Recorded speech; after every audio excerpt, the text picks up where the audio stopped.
आधार seeding के बारे में जो बहुत महत्वपूर्ण जानकारी है, आधार सीडिंग जरूर करवाएं, नहीं तो जो लाभुक हैं उनके जो मेंबर्स हैं उनका नाम काटा भी जा सकता है, क्योंकि सरकार का सख्त निर्देश है कि जिनका आधार सीडिंग होगा उन्हीं को राशन दिया जाए।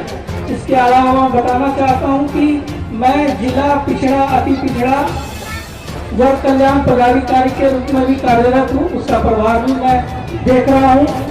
तो मैं बताना चाहूँगा कि अन्य पिछड़ा कल्याण छात्रावास जो कि डे मार्केट में पुल के नीचे स्थित है, उसमें 100 बेड का छात्रों के रहने की सुविधा है। उसमें मेस है, यानी वहाँ पे जो रसोईया कार्यरत है, और वो ओबीसी और ओबीसी बच्चों के लिए वो छात्रावास खुला हुआ है। उसमें भी कुछ सीटें खाली हैं। यदि जो बच्चे लड़के किशनगंज पढ़ने जाते हैं, जिनको रहने में तकलीफ होती है, कठिनाई होती है, आप बिल्कुल आके वहाँ पे रहें, आवेदन करें और आपको वहाँ छात्रावास उपलब्ध कराया जाएगा।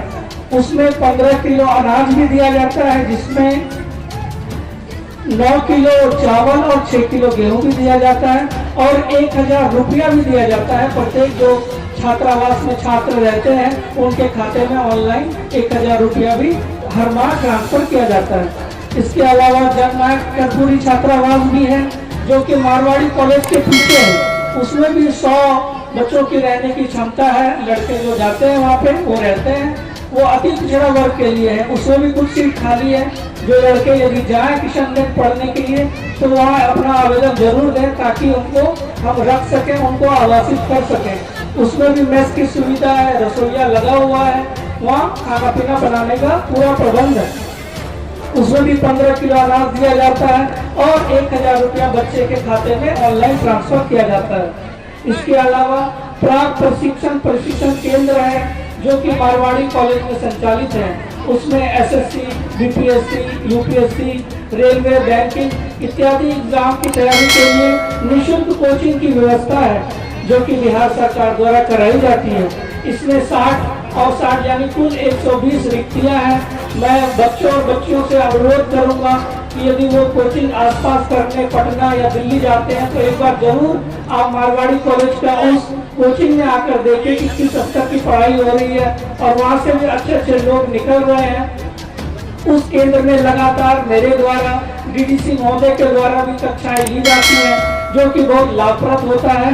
और हम अलग अलग कोचिंग इंस्टीट्यूट से जो बड़े बड़े विद्वान प्रोफेसर हैं उनको भी इनवाइट करते हैं, ताकि वो क्लास दें वहाँ पे। ये बिल्कुल निःशुल्क है। इसके अलावा अन्य पिछड़ा वर्ग आवासीय कन्या विद्यालय भी किशनगंज में शुरू किया गया इस बार से। चूंकि अभी भवन निर्माणाधीन है महेश वतना में, तो अभी वो पूर्णिया में चल रहा है।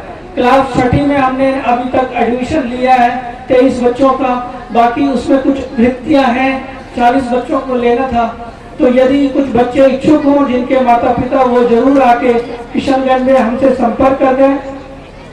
उनके लिए सुविधा बिल्कुल, एजुकेशन बिल्कुल फ्री है, हॉस्टल है, स्कूल है, मेस है, और उनके खाते में, प्रत्येक बच्चे के खाते में 10,850 रुपए प्रति साल, ताकि वो उनके पोशाक, कपड़े और जो बुक्स है, तेल, साबुन, दवा इत्यादि के लिए हम एक बार उनके खाते में ट्रांसफर भी करते हैं रुपया। तो ये बहुत ही अच्छी स्कीम है बिहार सरकार के द्वारा। आप जरूर आए और एक बार किशनगंज आए तो जरूर हमारे कार्यालय में आए। इसी के साथ मैं धन्यवाद करता हूँ। धन्यवाद। बात की जाती है, लेकिन कहीं ना योजनाओं का लाभ नहीं मिलता, या मिलता भी है तो आधा अधूरा। इससे संबंधित लोक शिकायत निवारण अधिनियम, उससे संबंधित जानकारी स्टार्ट किया जाए।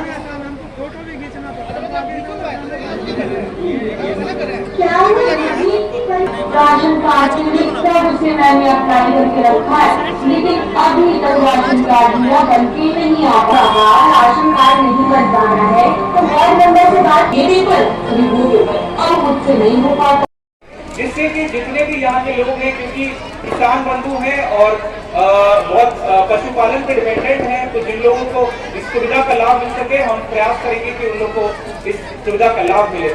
अंत में सबसे इम्पोर्टेंट एक जो चीज है हमारे समाज में, हमारा जो विकास संभव है वो तभी है जब हम लोगों के बीच में स्वच्छता हो, सफाई हो, तभी हम लोग एक समृद्ध गांव का निर्माण कर पाएंगे। जिसके लिए लोहिया स्वच्छ बिहार अभियान का हम लोग संचालन करते हैं, जिसमें आपने देखा होगा कि हम लोगों ने पहले चरण में हर घर में शौचालय का निर्माण किया है और हम लोग यही प्रयास करते हैं कि आप लोग खुले में शौच ना करें। इसी के लिए हम आप लोग को प्रेरित करना चाहेंगे। हम लोग चाहेंगे कि जो बालक बालिकाएं हैं उनको भी आप लोग जागरूक करें और आप लोग खुद भी जागरूक हों, क्योंकि यह आपकी ही सुरक्षा एवं आपकी समृद्धता के लिए है और इससे जो है बीमारियां भी कम फैलती हैं और आप लोग अपना एक अच्छे से जीवन निर्वाह कर सकते हैं। इसके द्वितीय चरण में हम लोगों ने हर पंचायत में कचरा पेटी दी है और ई रिक्शा पी रिक्शा का भी हम लोगों ने उपलब्ध कराया गया है और स्वच्छाग्रही के माध्यम से घर घर कचरा जाकर इकट्ठा किया जा रहा है। और कहीं ना कहीं इसमें जो ये मुहिम है इसमें जन भागीदारी का एक बहुत ही महत्वपूर्ण रोल है। इसलिए हम यहाँ से आप लोगों से आह्वान करना चाहेंगे कि आप लोग भी संकल्प लें कि हम अपने गाँवों को, अपने प्रखंड को स्वच्छ रखेंगे, तभी हम लोग समृद्ध हो पाएंगे। तो आप लोग उसमें सहयोग करें और आप लोग एक अकाउंटेबिलिटी फिक्स करें, अपने स्वच्छाग्रही को भी पुश करें कि वो रोज आए और आपके घर घर से कचरा उठाए।